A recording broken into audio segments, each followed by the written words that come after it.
Good morning, Kenya. Rise and shine to the morning momentum. Your daily dose of a comprehensive rundown of the top stories making the headlines. It is the 22nd day of July 2025, and the program on air is the morning momentum. This is a daily compendium of local and international news, human interest stories, current affairs, and expert opinion. Use the hashtag the morning momentum at Younib Media TV at Alphonse Albakwekwe. This morning, we are waking up to the scales of justice on the front page of the Daily Nation. Eyes on Judiciary is the top story making the headlines as the state turns up the heat on critiques. Now, the government has been accused of weaponizing the justice system to intimidate and silence dissent. Judicial independence in the country is facing a litmus test following calls by the executive to mete out harsh penalties on opposition politicians, anti-government protesters, and civil society activists, some of who are facing terrorism charges and have been slapped with hefty bail and bond terms over their alleged involvement in recent youth-led protests. Will the judiciary succumb to this push or abide by the law and the constitution? Well, you'll find out that on page 4 and page 5 of the Nation this morning. On page 3, you must prove your contribution to claim matrimonial assets. Judge tells spouses, and we'll take a look at that. On page 2, Shakahola 2, cult horror resurfaces in Kilifi. Now, detectives in Kilifi County are investigating whether a suspected cult uncovered in the Binzaro area is linked to the infamous Shakahola cult, which is blamed for the deaths of over 400 people. We'll take a look at that on page 2. And on page 8, ministry raises concern as working class mothers avoid breastfeeding. Now, 3 out of 10 mothers in Kenya are not breastfeeding their babies at all, instead relying entirely on bottle feeding, according to the latest data from the Ministry of Health. The State Department for Public Health and Professional Standards reports that bottle feeding has increased by 12% points, rising from 22% in 2022 to 34% in 2025. And on page 7, when political seats become a family affair, leaders perpetuating politics of inheritance is what is beefed up for you on page 7. Let's get up close and candid on page 2. Cult horror resurfaces in Kilifi County. Now, Shakahola leader Paul Mackenzie had also bought land here, allegedly subdividing it among his followers. The Chakama homestead is now officially been declared a crime scene amid suspicions of cult-related activities. Now, detectives in Kilifi County are investigating whether a suspected cult uncovered last weekend in Binzaro has links to the infamous Shakahola tragedy, which led to the death of 400 people. A visit to the homestead in Chakama location, where one man was found dead and 4 others were rescued in frail condition on Saturday, revealed what at first appeared to be a remote rural settlement. The property is surrounded by thorny shrubs and has a single main entrance. It lies about 7 kilometers off the Malindi Sala Gate Highway, and inside the compound there were 3 mud-walled houses with iron sheet roofs but no windows, a half-completed water pan, a makeshift chicken coop, and an outdoor cooking area. Not again, Shakahola cult horror rears its ugly head inside a remote village. Is what you have beefed up for you on page 2. On page 3 this morning, prove your contribution to claim matrimonial assets, spouses told. Now, it is possible for spouses to own property, but not necessarily in equal share. Judge says, now upon divorce, each party must prove his or her contribution to the property's acquisition. That story is beefed up for you on page 3. All right. Still there, detectives seek to detain KNH murder suspect. Now, a man accused of killing a patient at Kenyatta National Hospital on Friday last week appeared at the Kibra Law Courts yesterday. Kennedy Kalombotole appeared before Magistrate Daisy Mutahi in a miscellaneous application in which the DCI is seeking 21 days to complete investigations. That story is beefed up for you on page 3. Now, on page 4 this morning, scales of justice.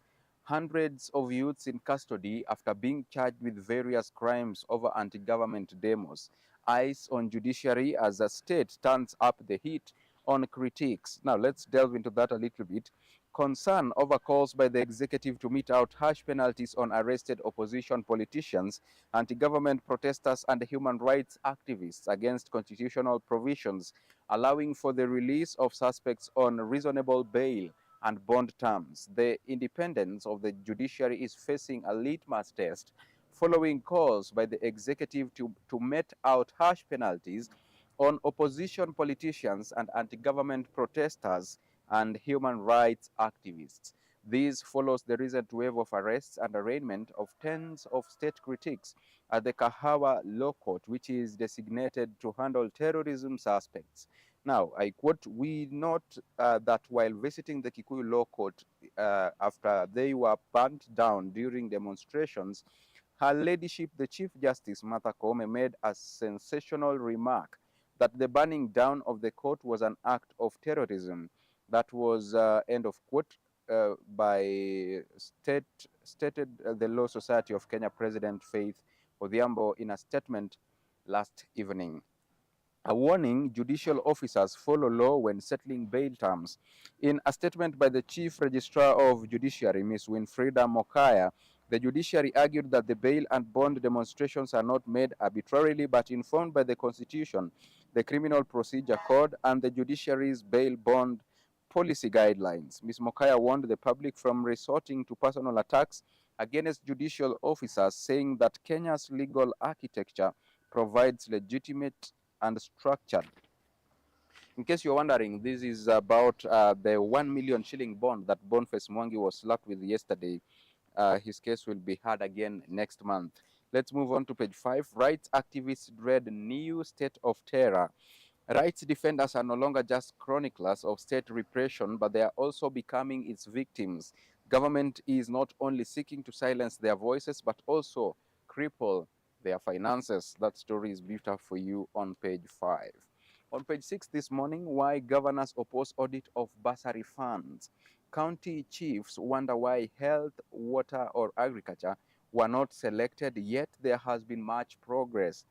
Now, Council of Governors says it goes against the constitutional and statutory timelines. That story is built up for you on page 6. On page 7 this morning, analysis: creating political dynasties when elective seats are preserved of a few. Trend: a self-serving tactic aimed at keeping power and influence within a few families. Kenyans have grown accustomed to a familiar trend where relatives seek to inherit seats left vacant by their dead kin. Now, the endorsements of Boyd Were and Ryan Injendi as possible successors to their late fathers in Kasipul and Malava constituencies respectively have once again shone a spotlight on how the political class continues to perpetuate the idea that elective seats can be passed down to leaders' offspring. In by-elections, Kenyans have grown accustomed to a familiar trend where relatives seek to inherit seats left vacant by their dead kin. Now, voters are often asked to elect the relatives or surrogates of politicians who died while in office under the pretext that they will carry on their legacies or fulfill their visions. In most cases, this has amounted to politicians riding on public sympathy. That story is beefed up for you on page 7. Let's move on and take a look at page 8. State raises concern as more mothers avoid breastfeeding. Bottle feeding has increased by 12 percentage points, rising from 22% in 2024 to 34% in 2025. 3 out of 10 mothers in Kenya are not breastfeeding their babies at all, instead relying entirely on bottle feeding, according to the latest data from the Ministry of Health. The State Department of Public Health and Professional Standards reports that bottle feeding has increased by 12 percentage points, rising from 22%. This worrying trend, according to the Public Health Principal Secretary Mary Mudhoni, is primarily driven by working-class mothers who lack time to breastfeed due to tight work schedules and demanding supervisors who who pressure them to prioritize productivity over maternal needs. That story is beefed up for you on page 8. Let's move on and take a look at page 10 this morning, laying the groundwork. CJ Kome, Judiciary prepared for 2027 election dispute cases. LSK president warns politicians against making claims or jokes about rigging. Supreme Court Judge Ndungu officially takes over as chairperson of the Judiciary Committee on Elections. Now, let's stay with the elections. By elections now, IEBC eyes green light to conduct 7 mini polls. All eyes on Parliament as the IEBC awaits new rights, declaring vacancies in 7 parliamentary seats to prepare for the pending by-elections. A writ is a formal written document issued by a speaker communicating a vacancy in parliamentary seat to trigger a by-election. Some of the vacant seats have been without members of parliament for more than 2 years. IEBC chairperson Erastus Ethekon said the agency is waiting for National Assembly Speaker Moses Wetangula to issue new rights declaring vacancies in 6 constituencies after the previous ones expired. That story is beefed up for you on page 10. Let's take a look at page 12 now. Justice. Property linked to suspect in Eldoret jobs scam frozen. Court documents show 1,000 youths defrauded of over 200 million shillings. Court gives Assets Recovery Agency green light to seize Judy Jepchirchir's cars and buildings. Now, in court still Rex Masai inquest, DPP requests time to study arms register. Now, the Director of Public Prosecution, Renson Igonga, has requested the court for more time to study the arms movement register from Central Police Station for June 18th and 20th, 2024, before leading further evidence in Rex Masai inquest. Through Mr. Jalson Makori, a Senior Assistant Director of Public Prosecutions, Mr. Ingonga asked Magistrate Geoffrey Onsarigo for an adjournment to familiarize himself with the newly received records. That story is beefed up for you on page 12. And on page 13 this morning, Special Operations Group inside one of Kenya's most elite covert security forces. Now, intense training. Out of 2,000 recruits who begin the 6-month program, only about 100 manage to graduate. Interesting. The team has recovered 1,445 rounds of ammunition, IED making materials, medical supplies, militant maps, GPS devices, and water caches. Now, they train in silence, operate in shadows, and vanish before dawn. In a world where the line between safety and chaos narrows by the day, Kenya's Special Operations Group SOG stands as the last invisible line of defense for a squad only spoken of in hushed tones and classified briefings. The nation team was recently granted access to the Elite's team training grounds in a remote location tucked away in the rugged terrain of the North Rift that is surrounded by jagged hills and rarely seen by civilians. One by one, the officers slid across thick ropes strung between 2 wooden towers, bodies tense with effort, faces tight with focus. The drill looked simple, just holding the rope and sliding across, but every movement tested core strength, balance, and control. You want to catch up with that on page 13. Now let's move on and take a look at the expert opinion. Disability Law heralds new chapter of a better society. On the continent and abroad, Kenya continues to punch above its weight on disability inclusion. That story is beefed up for you on page 14. On the DN2 article, Powering SMEs this morning, this disruptive platform aims to make seeking justice simple and accessible. All right, that is a Lex Chat. It's called Lex Chat, leading AI legal assistant for top law firms. Must be nice. AI is taking over every sector. Now it's getting to the judicial system. You'll catch up with that on the DN2 article. Let's move on and take a look at more stories here that should be landing us to county news. And we start with Residents in the dark on a refugee integration plan. Now, there will be a shift from a humanitarian to a development approach, Murkomen says. And now, since President William Ruto launched the Shirika plan on March 28th, local communities and other stakeholders have said they do not fully understand the initiative. Shirika Plan is a program aimed at integrating refugees into local host communities. Ultimately, it seeks to promote socio-economic inclusion of refugees by transforming camps into integrated settlements. Now, let's go to Machakos County.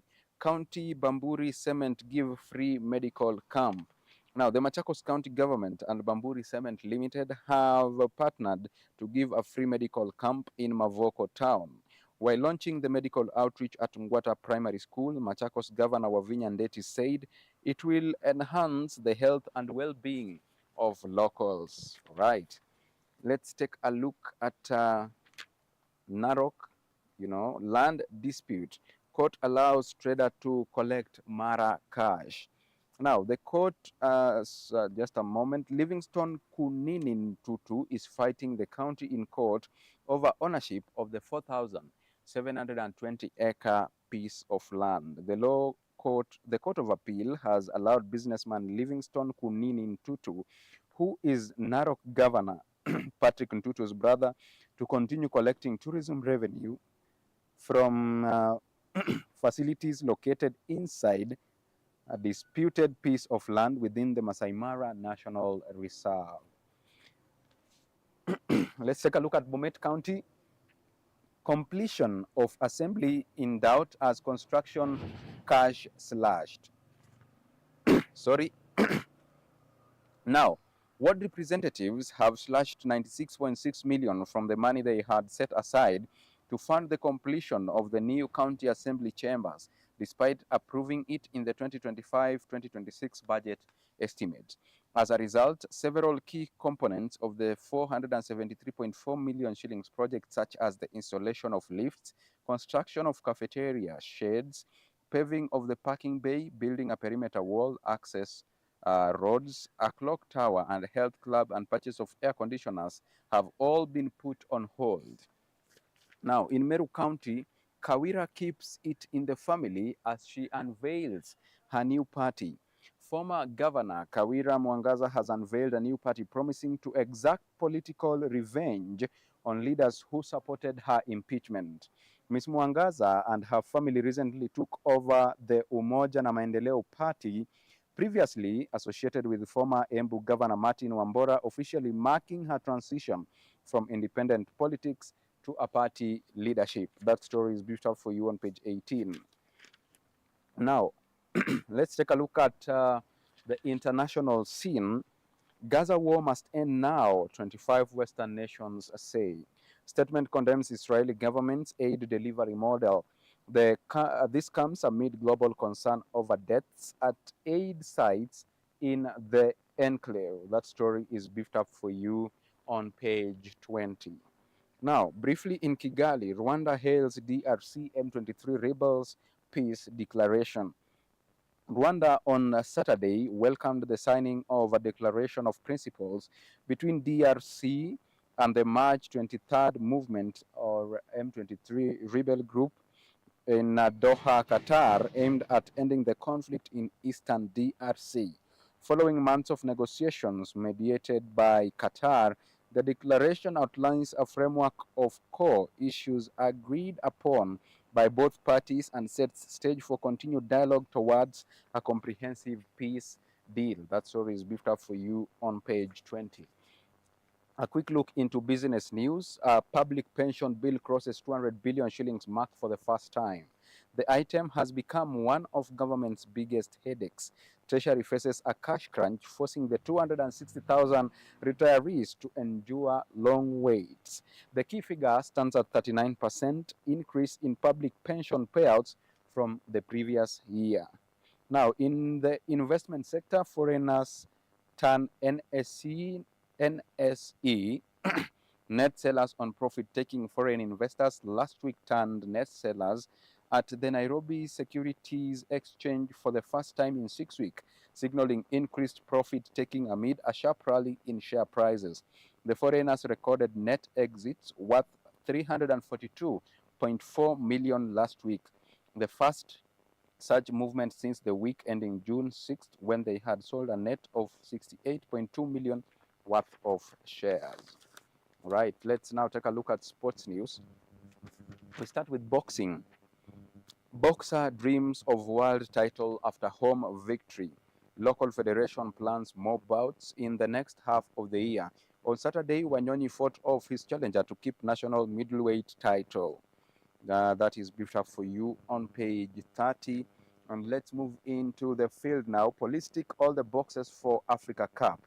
Kenya Women Premier League team, Police Bullets FC, has been granted a CAF club license by the National Federation, making the club eligible to compete in CECAFA zonal qualifiers of the 2025-2026 CAF Women's Champions League in September. Now, on page 31, Sports Administration, Judo boss Maluki reads the Riot Act as he takes over at Nok, and new officials of the National Olympic Committee of Kenya will serve for 4 years. He garnered 15 votes, beating his closest challenger Mutuku to win the presidency of Kenya's Olympic body.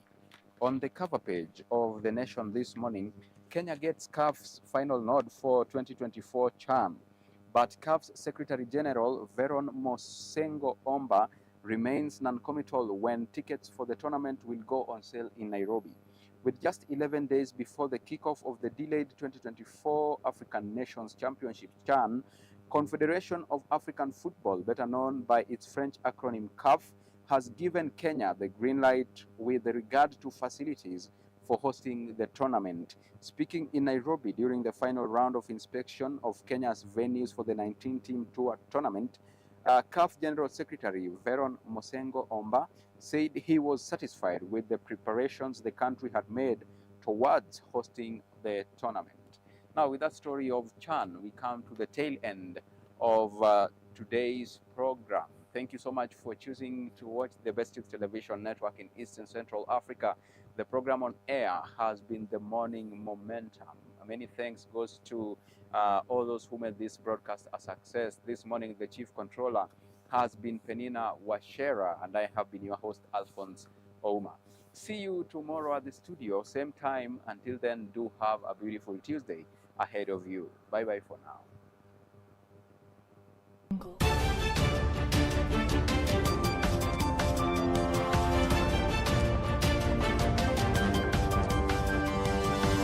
Religion.